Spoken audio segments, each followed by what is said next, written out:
I'm Joe Jackson. Welcome to the Military Aircraft Video Report. We have an excellent show for you. In this edition, we're taking you from the world of precision flying to carrier aviation to aerial refueling. Here's a preview. First of all, we'll meet the FA-18s of the Navy's Blue Angels. The Hornet is a hot multi-mission airplane. It's a fighter, a bomber, and now the centerpiece of the best Blue Angel show ever. Then it's back in time to relive the first flight of the F-8 Crusader. In honor of the retirement of this great fighter plane, we'll highlight its many accomplishments. And if you've ever wondered what happened to the Crusader 3, we have that story too. From there, it's out to sea with the S-3 Viking. When it comes to enemy submarines, this is the eyes and ears of the fleet. And be assured, when it comes to trouble, this Viking can do a lot more than just look and listen. As long as I can fly and somebody pays me instead of me paying them to fly, that would just suit me fine. Finally, we'll climb on board with the crew of a KC-135. You'll sit with the boomer as thirsty B-52s come up so close, it looks like you can touch them. Before we get to our main features, let's take a look at some of the latest developments in the world of military aviation. A number of new airplanes are taking the stage. Here's a look at some of the highlights.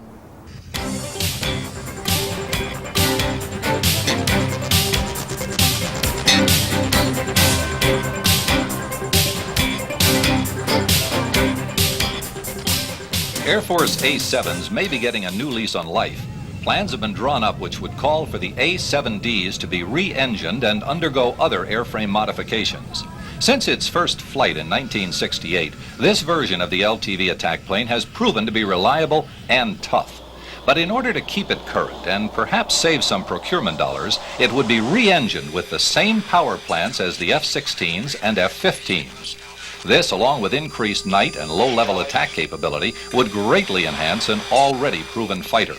Needless to say, the National Guard units currently flying the A-7D are probably hoping the plan is approved.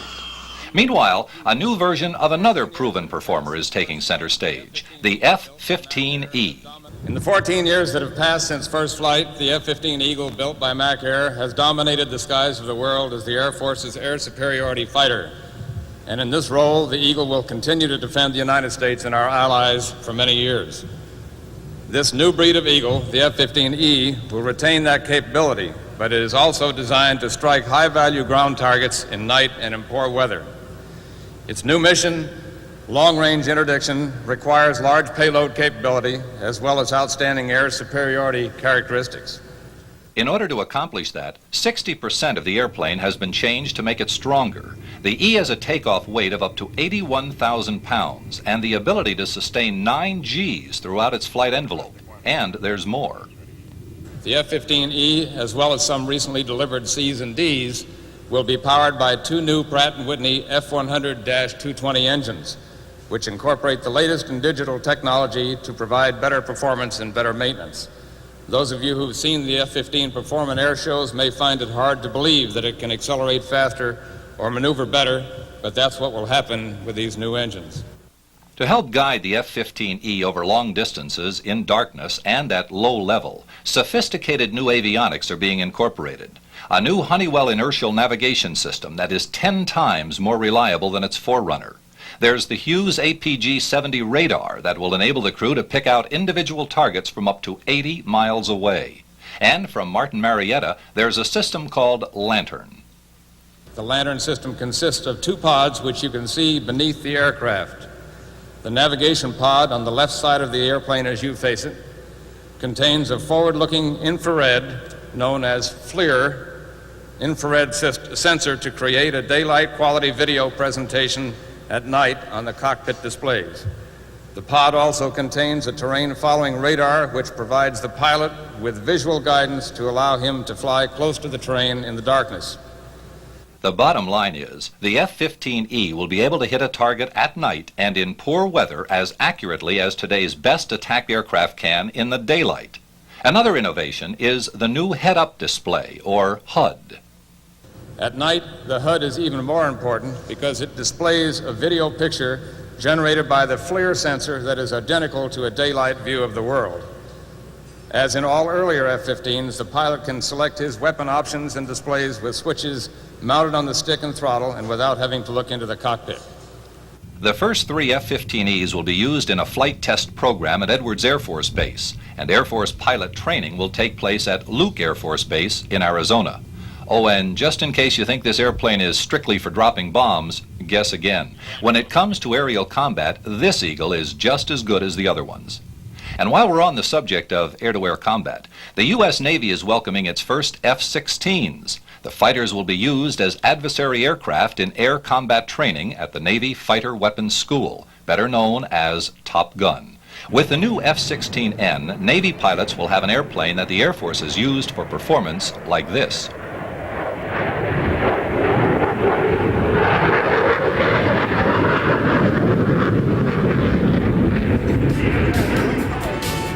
This is definitely no A4, and from now on it's going to be a lot tougher to beat the instructors at Top Gun.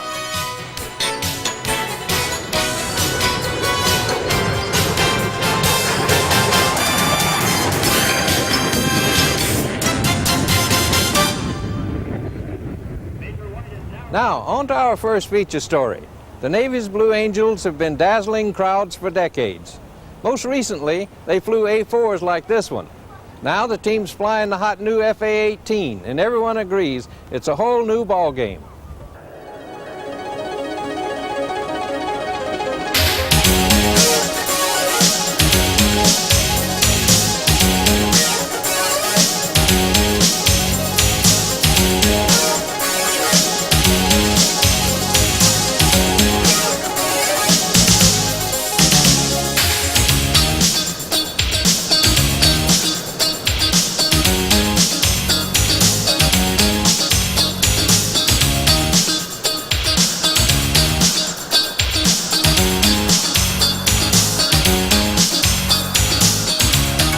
The Hornets are here, and the Navy's Blue Angels have got them.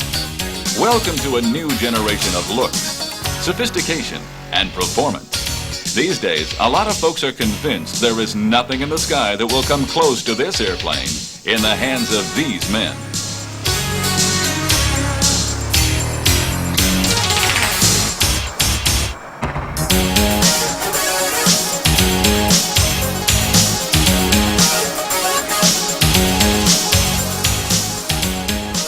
Today, the Blue Angels arrive for another in a long string of performances they'll give throughout the year. And you can tell from your very first look at the team, being a part of this outfit is more than just a job. I love it. It's a great job. Best job I ever had. Lieutenant Mike Campbell is living a dream come true for anyone in the Navy. There is something about putting on that uniform and traveling the world that makes being a Blue Angel the highlight of a career. It's a great group of people. I'm really happy to be working with probably the greatest group of enlisted guys in the Navy today. And it's certainly a great group of officers, and we have a lot of fun, a lot of hard work, but there are a lot of great rewards. And it's fun to be traveling around the country representing the Navy. That has been the case ever since the Blue Angels were formed back in 1946. What is new today is the FA-18 Hornet, and it represents a quantum leap in aviation technology. It's got 2 great engines in it. It's got the most advanced avionics system of any airplane in the fleet today. It's got a great turn and pitch rate. It's very fast. It's very stable down low. It's a good jet. And even that praise may be a bit modest. The FA-18 is a multi-mission high-performance tactical aircraft that was designed as both a fighter and attack jet. As such, it will replace the F-4s and A-7s in the inventory. The 2 General Electric F404 GE400 engines provide 32,000 pounds of thrust. It can carry up to 17,000 pounds of armament. But in the configuration the Blue Angels fly it in, there is, as they say, not 1 pound of air to ground, so it will flat move out. Perhaps no one knows the capabilities of this airplane better than the maintenance personnel. People like Bob Hyde. As far as maintenance is concerned, it's a maintenance man's dream. You know, it's basically tells you in a lot of ways what's wrong with it. if it goes flying, it's got a digital display indicator underneath the nose wheel well there. And when it comes back, you press these buttons and these codes come out, and you can cross-reference the codes, and pretty much it tells you what basically went wrong. And it's an easy way to troubleshoot the aircraft and any discrepancies that may occur during flight. That concept carries throughout every aspect of the airplane's design. Even though the support crew is among the best in the Navy, they still appreciate the thought that went into making their job easier. An example, the A4, to change an engine in the A4 was an 8 to 12 hour job. And I mean, that's people that really know what they're doing. An aircraft like this, command and the people that we have in here can get this thing down to like 45 minutes to an hour. So that's the difference in saving man hours and probably costs in the long run. The Blue Angels also have a Marine C-130, nicknamed Fat Albert, to bring along just about everything that is needed to keep them flying. But there are some things for which there are no shortcuts, and to keep the airplanes looking like this takes effort. A lot of wax on, a lot of wax off. That's about the most difficult part of my job. You know, these aircraft are show aircraft, and they have to be cleaned and well kept all the time after each performance.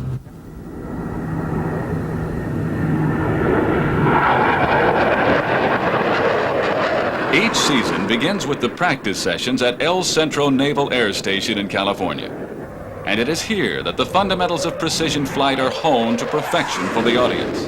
And it is here that the Blue Angels learned that they had quite an airplane in the FA-18. It's doing a lot better than we ever expected. We just came out of a great airshow airplane, the A4, and transitioned to the F-18 in December. And I went through a 4-month training period down in El Centro, and we've now flown 35 air shows, and it's working out better than we ever thought.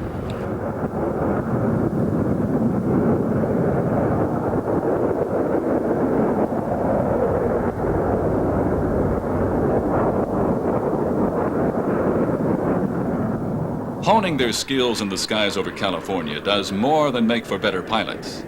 Gradually, they become a unit composed of individuals, but thinking, moving, and acting as a single entity. There's a lot more that goes into it than just the air show. The crowd just sees a 35-minute air show, but we're actually together from 9 in the morning till about 7 at night every day of the week, and or certainly every day on the road. And we do a lot of things back in Pensacola together as well.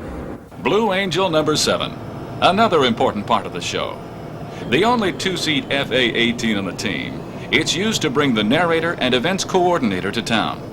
They will do all the preparation for the flight demonstration, handling everything from FAA clearances to rides for the local media. You see, public relations and recruiting are what this game is really all about. Our mission is to go out to different air bases throughout the country and Canada, and we advertise the Navy through the air show. The air show attracts a lot of people every Saturday and Sunday afternoon, and but we're really there to recruit people, and we spend all day Friday with the local recruiters going out to high schools and colleges, universities. We show movies, we give a little talk on the Navy, naval aviation, and then we invite all those people out to the air show on Friday afternoon. And the practice air show we do on Fridays is really for the recruits. Showtime. And this is where it all comes together. You begin to see what the Navy was looking for in Blue Angel pilots. They're looking for a guy with a minimum of 1,500 hours of flight time. It's normally closer to 2,000 or 2,500 hours. A guy who's had about 8 years experience flying tactical jets off of aircraft carriers. And a guy who's willing to come in and really work hard and take some criticism and be willing to press on day to day. A guy who wants to travel 300 days a year, be away from home, and a guy who likes to recruit, go out and advertise the Navy.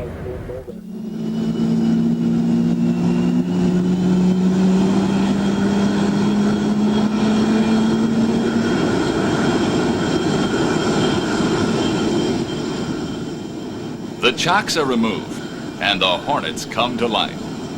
At this point, it's out of the hands of the support crew. Most will admit to a bit of nervous excitement, but there's also a lot of confidence.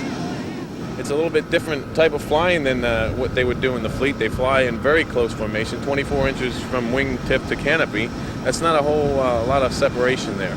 But these pilots that we have are very experienced pilots. They're the Navy's best pilots, And of course, the 3.5 months winter training that we go through in El Centro, Southern California, it enables them to do that particular type of flying.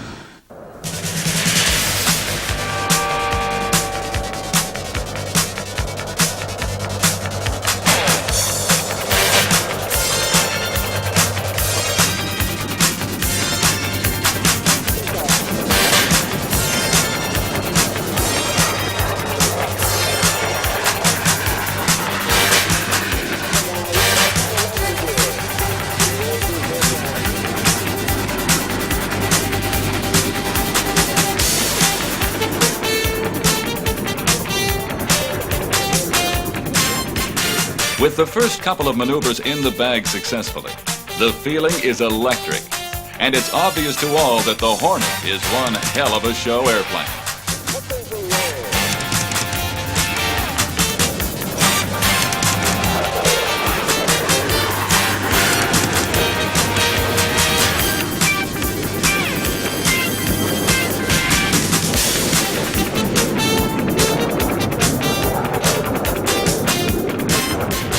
On it goes, with each pilot in a mode of total and utter concentration. The aircraft in the Diamond are less than 36 inches apart. When one moves, they all move. And when it's right, it's like some ballet, seemingly effortless, but belying all the work that goes into it.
The return to the ground is not the end.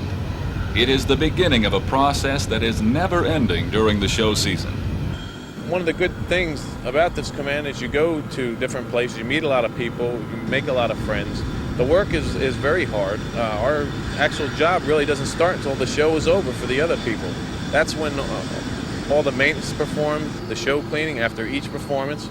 So we're just getting started when the show is over. Blue Angel pilots will serve 2 years and will take with them the kinds of experiences that stay with you for a lifetime. Granted, 300 days a year living out of a suitcase can be trying, but you'd never know it by looking at this. I think it all goes back to the people you're working with. We're surrounded by the greatest enlisted guys in the Navy today. It's a great officer corps. There's a lot of camaraderie. There's tremendous teamwork every day, and it's just great working in that environment. The hardest days are made fun by the great people you're working with. And so, the tradition continues. The Blue Angels and the FA-18, ready to pursue that elusive goal of perfection.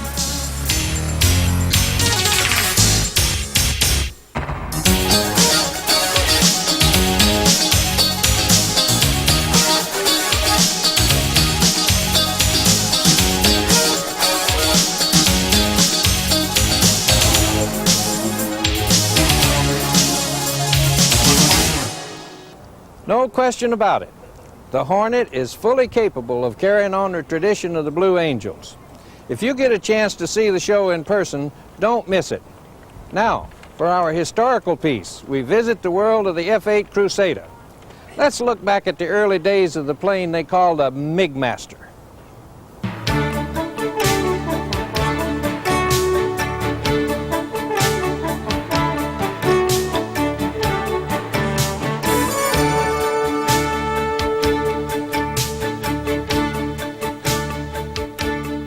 An era is coming to an end. After 1987, the F-8 Crusader will no longer be a part of the active inventory of the Navy and Marine Corps. The plane they call the MiG-Master is retiring after a career that is perhaps without parallel. The first shipboard supersonic day fighter is fading into history. And here's the story of how it all began.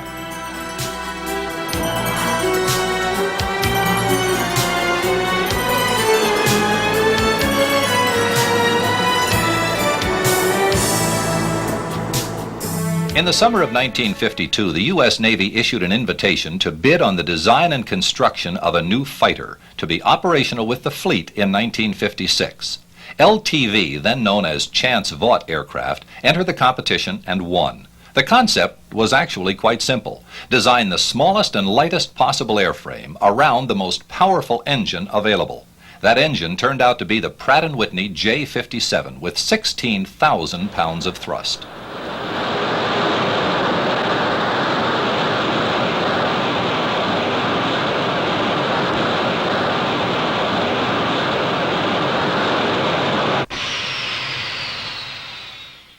The XF-8U-1 began to take shape by late 1953. It emerged as a sleek and functional design that was years ahead of its time on many counts.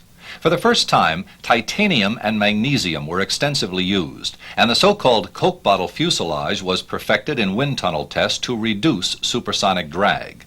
For flight test, the airplane was disassembled for shipment to Edwards Air Force Base. It was towed to the loading area and placed on a C-124 transport. Soon it would take part in one of the most impressive initial flights in aviation history.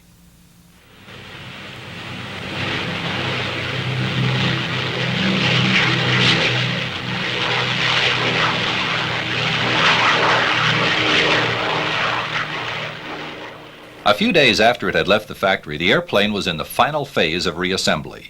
Among the systems being tested was the variable incidence wing. In the high position, the pilot was provided with excellent forward vision for carrier landings and a desirable angle of attack. The system worked well. Finally, late in the afternoon of March 24th, Chief Test Pilot John Conrad took the Crusader on its first taxi tests.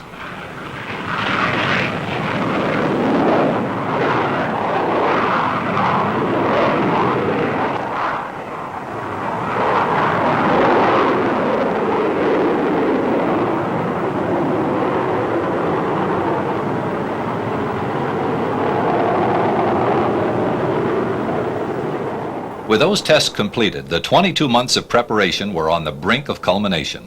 Here now, the first flight of the XF-8U-1. The date was March 25th, 1955, 1 week ahead of schedule. With test pilot Conrad again at the controls, preparation was made for the first flight of the XF-8U-1.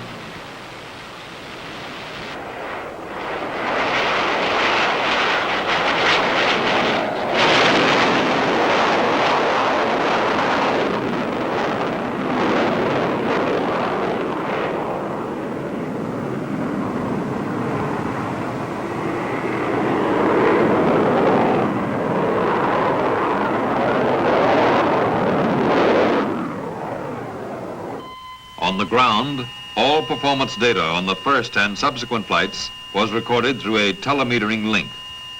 The information was carefully correlated for subsequent evaluation and study. The Crusader had done it, exceeded Mach 1 on its first flight, and the milestones were only beginning.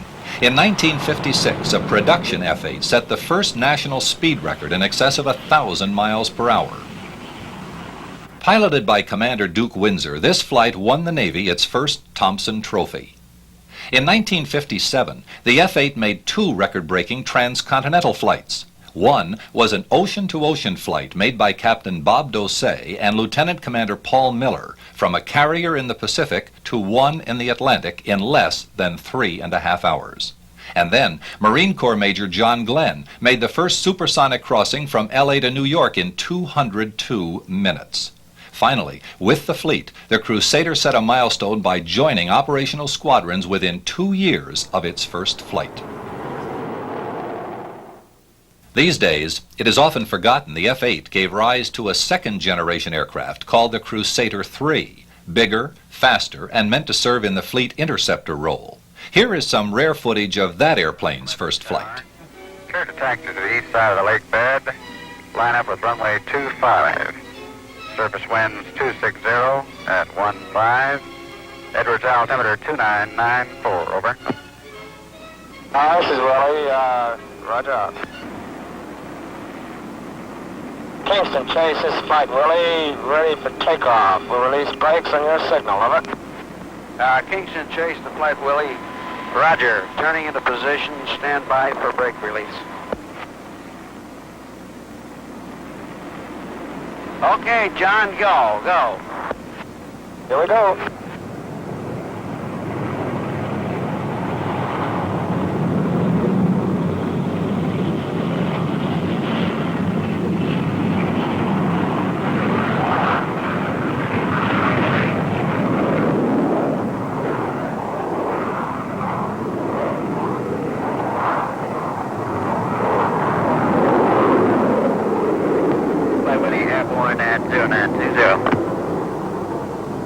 But the future did not hold the same promise for the Crusader 3. It was competing against an airplane called the F-4 Phantom, and history records which aircraft won that competition.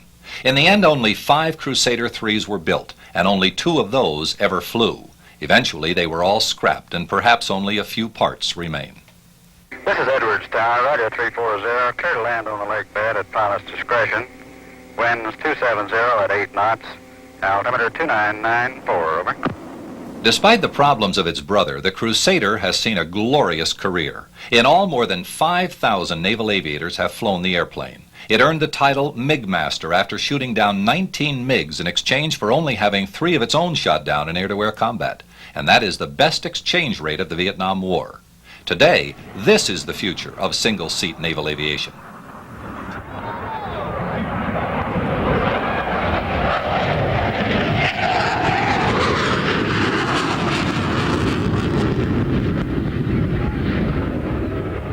Multi-mission aircraft like the FA-18. And while few will dispute the Hornet's ability, many an old Navy jock will still think back to the early days of single-seat airplanes that were designed to fight other airplanes pure and simple. And they insist when you're out of F-8s, you're out of fighters.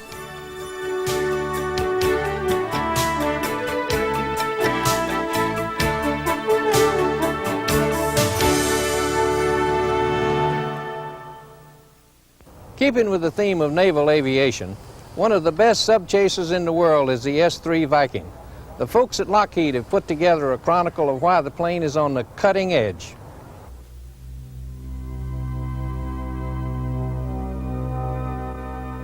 Throughout its history, the United States Navy has been tasked with maintaining freedom of the seas. Though this mission has remained virtually unchanged, the level of technology incorporated into the tools of the trade has taken quantum leaps forward.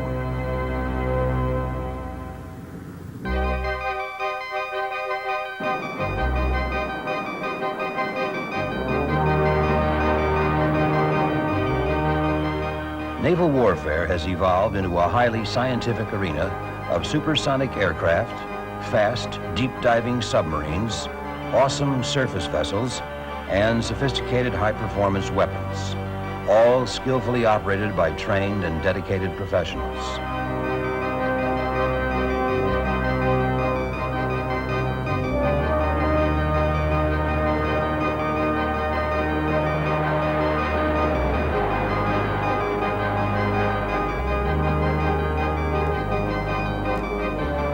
The Carrier Battle Group, with its powerful and versatile air wing, is capable of conducting both offensive and defensive missions at a moment's notice. In order to maintain the highest standard of proficiency in the deployment of this array of complex weapon systems, practice is frequently the order of the day.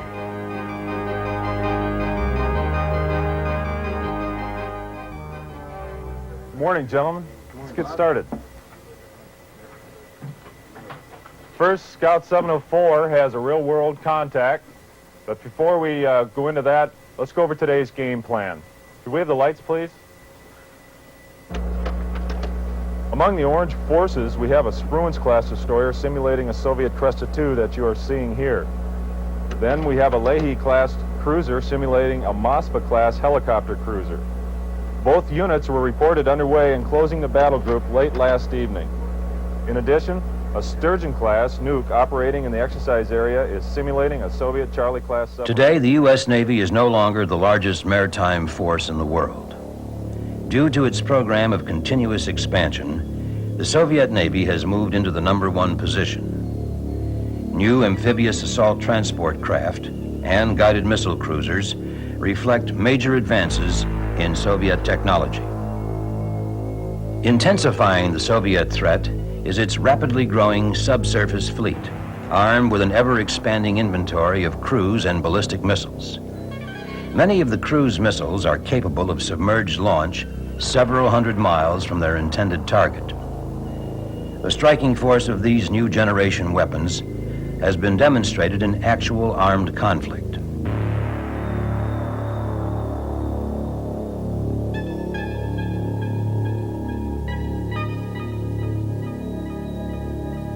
The recent innovations in Soviet technology have expanded the threat beyond ocean commerce. Today, they represent a formidable challenge to even the carrier battle group, both on the surface and from beneath. As yet, we have had no contact with Orange surface or subsurface forces. However, we are continuing to prosecute the unknown subcontact. Remember that specific rules of engagement do apply to exercise and real-world contacts. Please consult your briefing cards.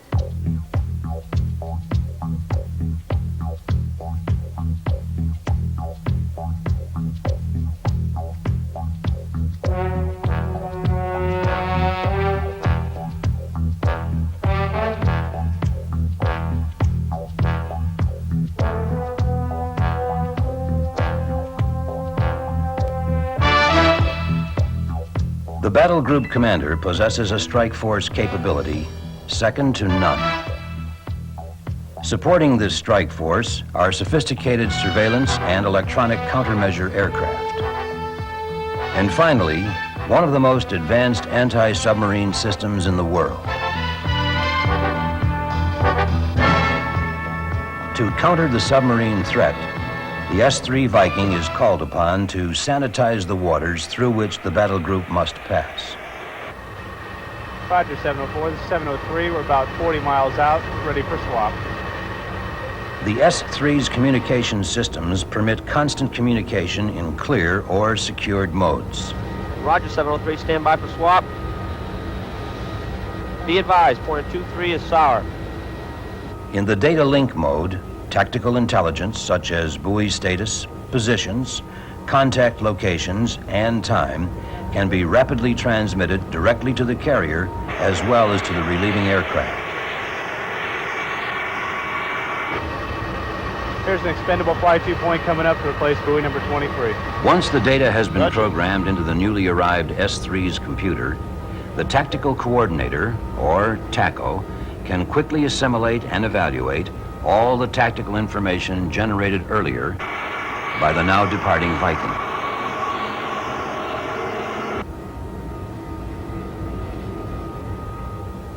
A fly-to point to the sour buoy has been entered. By selecting autopilot, the pilot can utilize computer-generated inputs to guide the S-3 to the designated drop point. The appropriate sonobuoy is automatically released. Its computed splash point is entered into the computer, and its number and type are displayed on the tactical plot. These automated functions allow the crew members more time to assess the tactical situation and develop their own strategy.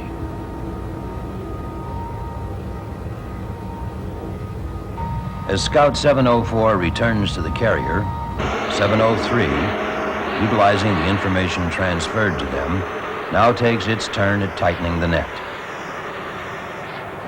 Maypole 25 is up and sweet. The sensor operator can select any of several modes for processing and displaying his acoustic data. Computer analysis of the signal's characteristics further aid him in identifying the nature of the source. Functioning as a team, the crew of Scout 703 now begins to generate the additional data needed to determine the sub's location.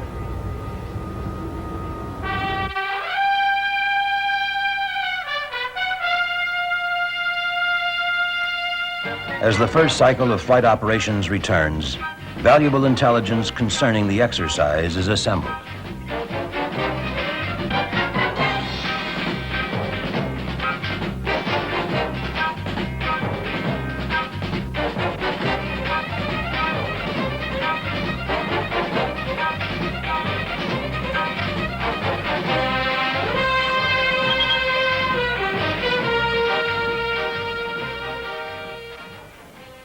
Throughout Scout 704's time on station, acoustic as well as tactical data has been recorded. Back on the carrier, these tapes are taken to the ASW module where acoustic data can be examined in greater detail. Comparisons with known signatures provide a double check of 704's contact on the Soviet submarine. Other areas of interest can also be thoroughly analyzed for any additional suspected contacts. Combat, we've confirmed 704's contact. Roger, SW, thank you. Flag, TAO. As the exercise threats increase, steps are taken to assure the Orange hostiles will not penetrate the carrier battle group's outer defenses undetected. Admiral Flag TAO. Latest information on the subsurface contact indicates that the contact is outside of 300 miles. Alpha X-ray is recommending that we extend the search area out to that area. In addition to the extended surveillance, Flag orders the strike group airborne.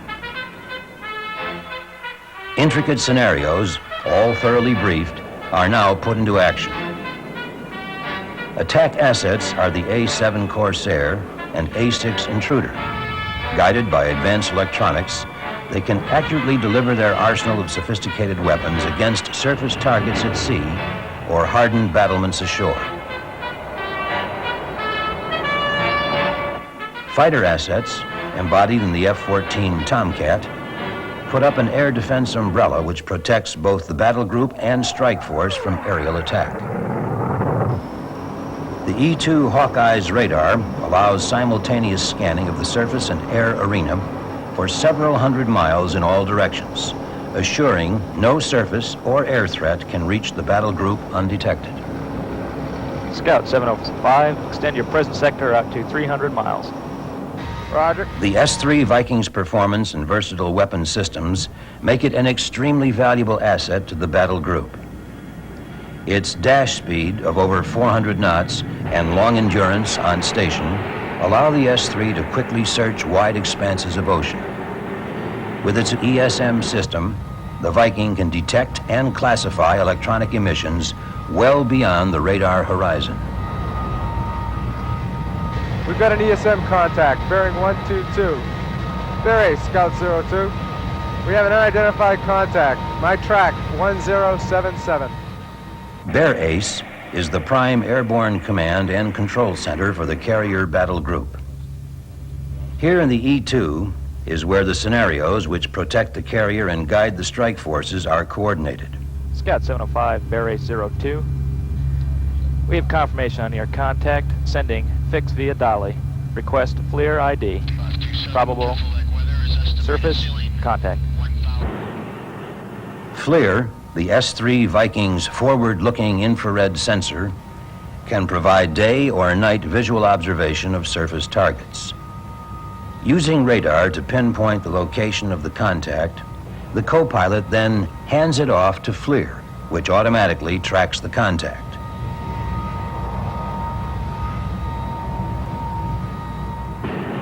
But a new ESM cut is now received by Scout 705. It looks like we got something, bearing 037. It looks like our hostile. This doesn't conform to any of our other radar contacts. When identification is confirmed and position refined, the E-2 directs the strike force in. Hawk, this is Bear Ace 02. Proceed with strike. Contact bears 090 for 40. As the strike force begins its simulated attack, Scout 705, who has returned to the interzone, now detects something potentially more threatening than the surface hostiles. Viking's radar is so sensitive, it can spot targets smaller than a submarine's periscope. I've just lost the radar contact. Looks like a possible radar sinker. The brief contact is passed on to the E-2, who will alert the carrier battle group. W reported, Scout reported a sinker, radar sinker. That correlates to the last sonar from the destroyer there. That's enough to act on. I'll call a captain. A fast response is critical. Captain TAR. All available assets are now teamed to orchestrate the attack. An SH-3 Sea King is vectored in to rendezvous with the Viking at the ASW datum. Scout 705, Barry 02, switch Alpha Sierra for prosecution of possible sinker. Scout 701 will take over your sector. 705 will need refueling. The E-2 will guide the S-3 to the nearest tanker. Roger that. Switch tanker control and contact ray gun 522. This is Alpha X-ray, roger out. Combat ASW, we have a datum on the exercise sub. Bravo Delta is in the area. We have an S3 and an H3 inbound. In addition, 703 has a positive ID on the Soviet submarine and should have a course and speed shortly. Course and speed, the final two variables needed to plot a track. The net has tightened. Now the submarine must pass through a barrier of sonobuoys, which has been laid across its path. With computer swiftness, all the critical questions are answered. At this time, contact is closing on 6.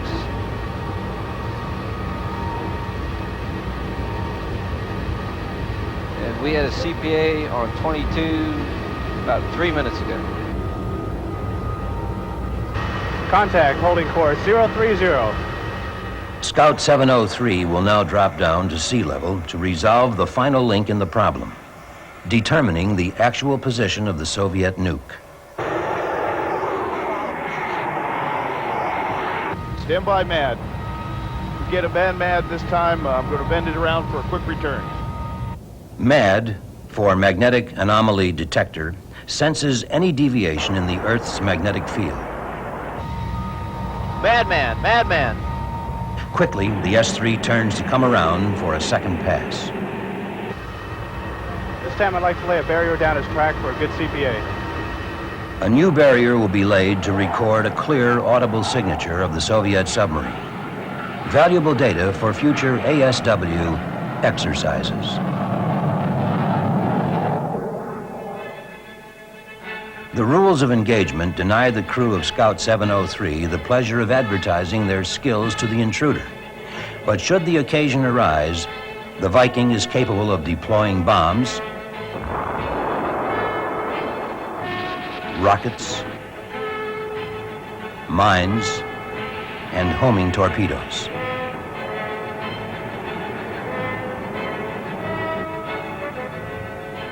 With its versatile array of advanced sensors and weapons systems, the S-3 Viking provides the battle group commander a flexible, multi-mission platform which can simultaneously perform surface and electronic surveillance while conducting its ASW mission. When necessity dictates, the S-3 can extend its 6-hour on-station capability by refueling from the nearest tanker. Only crew endurance determines how long the S-3 can remain on station. With the completion of refueling, Scout 705 will now join Jaguar 06 and the surface unit in the search for the orange hostile sub. Although the S-3 is capable of prosecuting submarine contacts single-handedly, surface and helicopter assets can be used in a coordinated operation to more rapidly developed attack criteria. Using its radar, the ship's ASW coordinator guides the Viking out to its last point of sonar contact, referencing the S-3 to its own tactical plot. An active buoy is deployed by the tackle.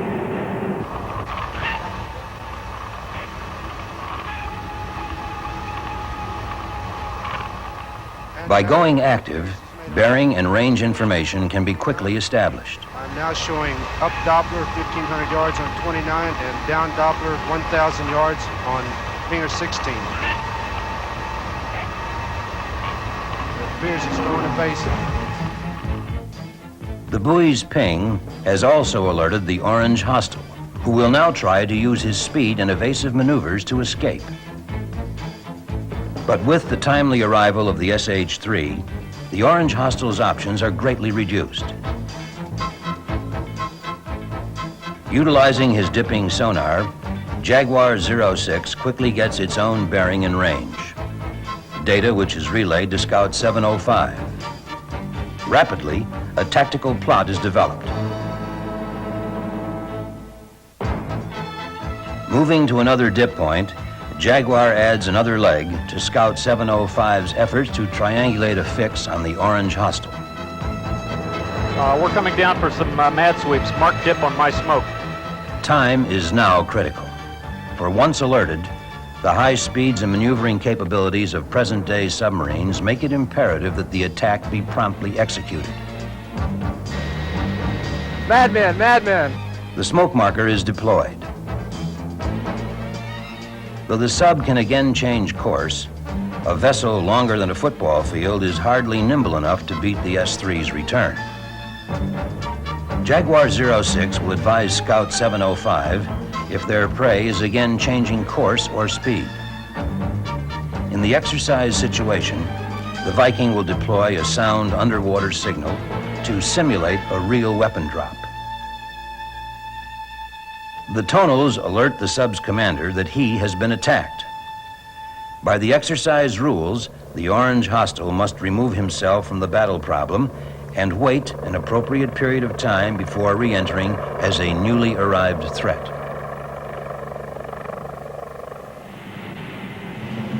Scout 701, on the extended surveillance mission, has begun to receive intermittent radar transmissions which do not correlate with the Orange force profile. Take a look at this. I think we've got some Soviet radar here. Using the computer-stored data banks, Scout 701 has tentatively ID'd the approaching intruder.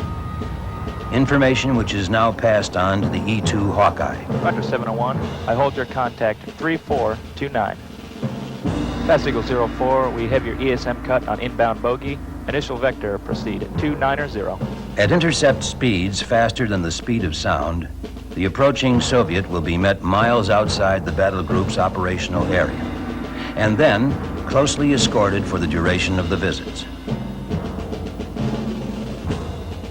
There can be no doubt in the Soviet crew's mind they would never have found the carrier, let alone fly past it, if their visit had been other than peaceful.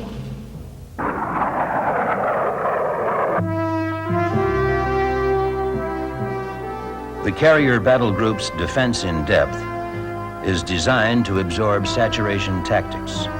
But naval warfare is an ever-changing world. Success hinges on our Navy's ability to expand and improve its capabilities to meet the growing threat.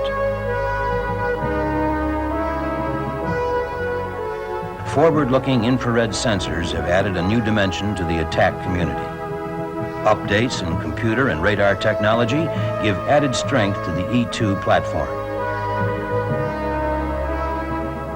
But the greatest threat to the carrier battle group must still be met by this airplane, the S-3 Viking. To meet the threat of the new generation submarines, improvements planned for the Viking include a more powerful and precise acoustic processor, profile radar, and an enhanced ESM system will give the S-3 standoff targeting capability when armed with the anti-ship missile Harpoon. A warrior for all seasons, the S-3 Viking plays a vital role in the present and future needs of the carrier battle group. Good afternoon. This is the captain. If anyone is in doubt, today has been a busy day. While we were looking for our exercise hostile, we had an S-3 working a real-world submarine and pinning him down. We found the simulated hostile submarine and a surface force in good time and mounted a successful strike against them.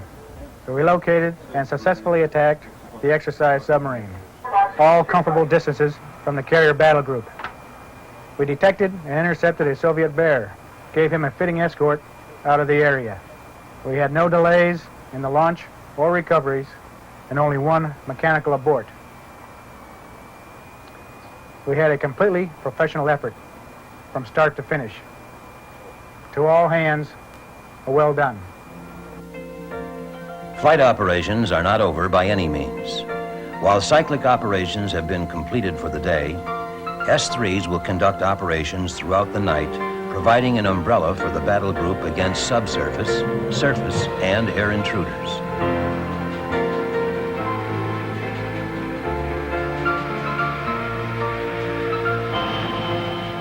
As the Viking looks and listens, the carrier's other assets remain at the ready to respond when called upon.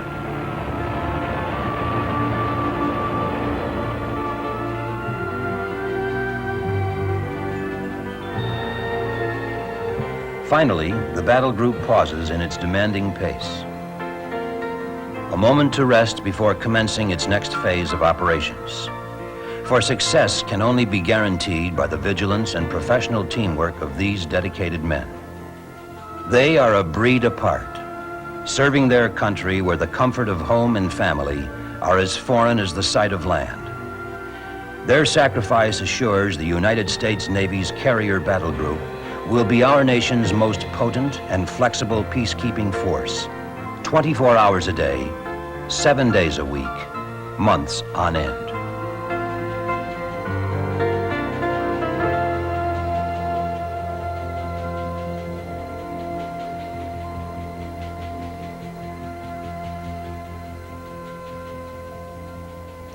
Now, we turn from the exacting world of carrier aviation to the equally tough job of aerial refueling. In my experience as a pilot, there are a few tasks that demand more flying skill.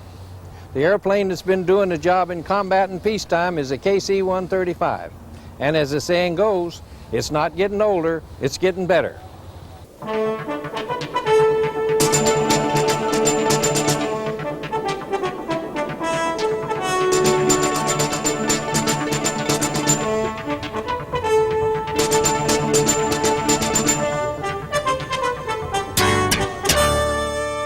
Dawn, and the tanker fleet is standing by. These are the KC-135s of the 92nd Bomb Wing of the Strategic Air Command. Since the late 50s, these remarkable aircraft have been a fixture here at Fairchild Air Force Base and at bases around the world. Despite the fact that the shape of this Boeing 707-derived aircraft is familiar to many people, the mission is a lot more complex and vital than you might imagine. Here now is a look behind the scenes at the backbone of the Air Force tanker fleet.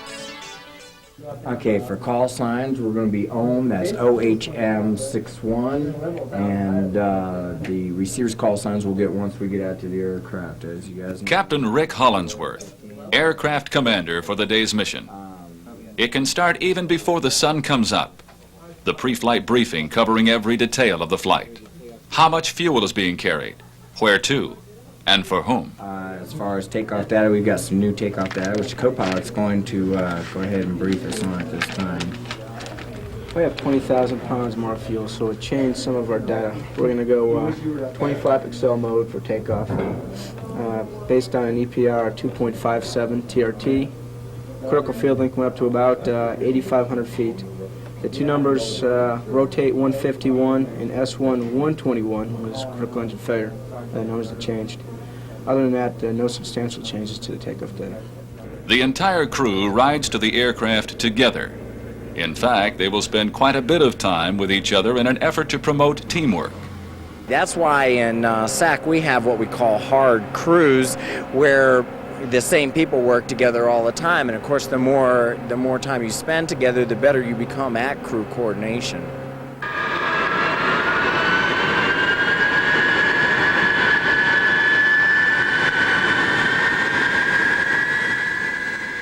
Also, much in evidence this morning, the big B-52Hs. It is the primary mission of the KC-135s to refuel long-range strategic bombers. But because SAC is the Air Force's single manager for jet tanker operations, the Stratotanker supports every U.S. Air Force major command, also the U.S. Navy and our allies. It is a mission the air crews relish. Navigator Captain Kevin Leon. Well, the tanker mission is probably one of the most important ones, because without the tanker, most of the other missions wouldn't be able to work, because you need the other fighters and bombers, they all need the gas. They can't do their mission without the extra gas. Once the pre-flight inspection is completed, the pace picks up dramatically. It's time to get underway.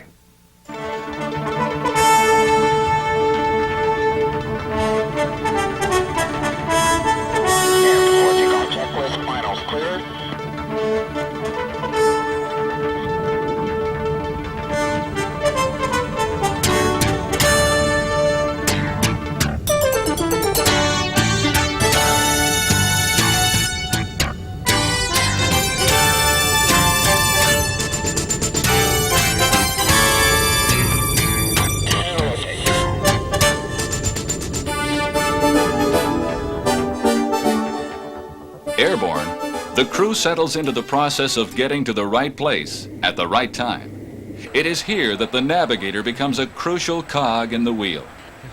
You have a schedule where you have a basic air refueling track that you're going to fly to, and that you put that on a chart, and then you figure out your timing to get to the air refueling track to meet a control time, time that's set up by scheduling where you're going to meet your receiver. So I have to plan all that out so that we can get to the control time and get to our control point at that time, so that we're there when the receiver gets there, so we can get the gas to him.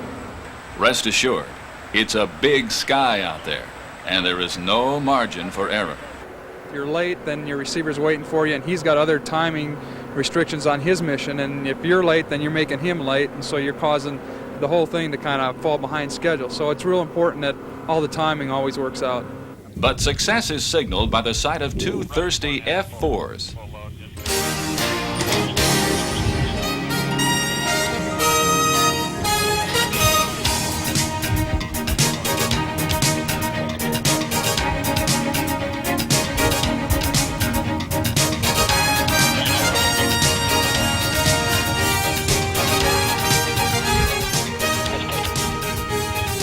The boomer, Staff Sergeant Jason Lively, takes over at this point, guiding the Phantoms in.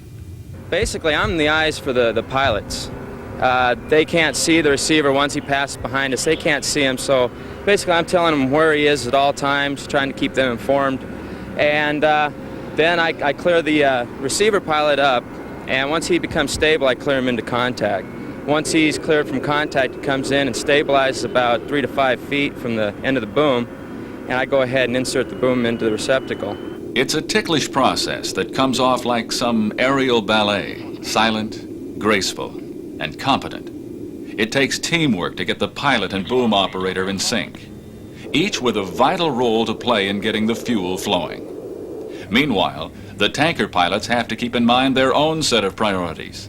As the tanker gets lighter by transferring fuel, the receiving aircraft gets heavier. All of this taking place in changeable air currents. The more practice you get at it, the better you get. It's a feel. Soon, the F-4s are topped off, and they slide silently off on their mission, secure in the knowledge that fuel will not be a concern, at least for a while. And Rhino's making a right turn and leaving us. Happy. Now begins the wait for the next customers. It could be a while, but it's never boring. Oh, absolutely. I think, and of course this is just my personal opinion, that any flying type of job in the military is going to be an interesting job. We don't always refuel the same type of aircraft, so therefore we have different parameters in which we fly, and we don't always fly the same refueling tracks. And also, about once a year we get to deploy to forward operating locations in the Pacific and in Europe and in Alaska to try some operational type flying in that regime, something that we might do during actual wartime situation. And wartime is a crucible, where you really find out if the peacetime planning for aircraft deployment will hold up. Beginning in 1964, the KC-135s went to Southeast Asia and showed their importance in sustaining a flexible tactical air power campaign. Not only that, the number of aircraft and pilots saved in emergency situations are too numerous to count. Today's air crews are aware that the practice of today can be the real mission of tomorrow. Remember, the primary mission of the SAC Stratotanker is to refuel strategic bombers. And coming up now, the granddaddy of them all, the B-52.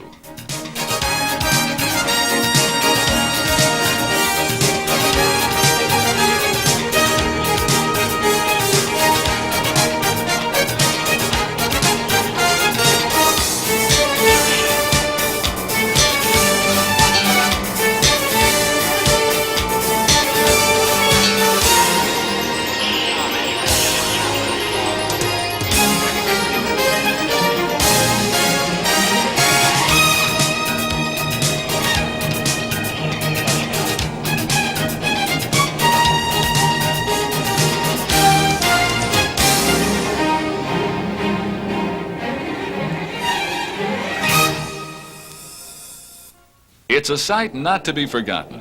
And as you might imagine, there are some differences in refueling something of this size. On a regular refueling track, what we usually do with like a B-52 is it's just a straight line track. You go up and you hit your control point. The receiver's usually there about the same time, and then you head on down the track, you get to the end, and you both break off. This weather is not too bad for refueling. In a wartime situation, the process would go on regardless. But if the weather on a practice mission is poor, there would be no attempt made to push the limits. It, I guess, takes a lot of practice. It's the depth perception you get, knowing how far you are from the receiver, and also knowing when to call it quits. You know, if it's real turbulent or something, we'd go ahead and say, hey, let's try it a different day, rather than endangering the lives of the crews. The process is going off without a hitch, as it has for decades through combat and peacetime, and despite pilots of varying skills. Everybody has to get their training just as we do, and so those gentlemen that are learning to fly that particular type of aircraft, if they're brand new at it, they're going to be quite a bit more of a challenge than somebody that's got quite a bit of flight time. No such problems today. And soon, receiver and tanker alike are ready to go home with another successful mission under the belt. A simple thank you serves as a reward for a job well done.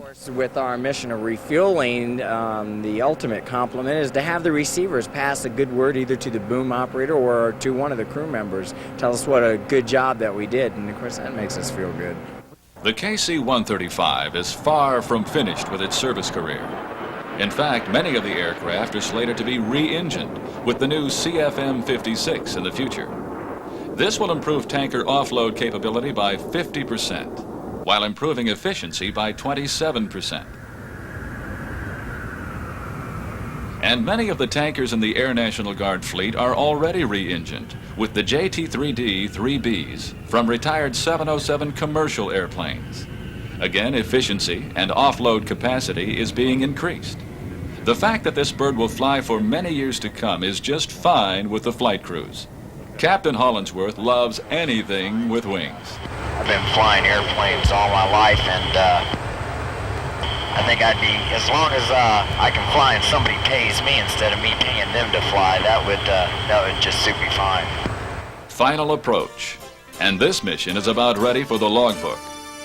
If the lifeblood of the Air Force is fuel, then the KC-135 is the heart which keeps it pumping.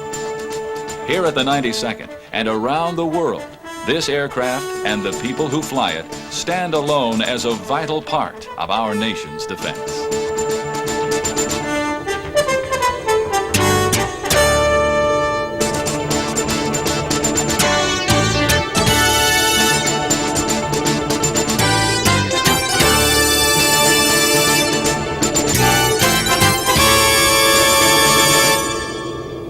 It's expected the KC-135 with its new engines will soldier on for many years to come. What is now an institution will become a legend.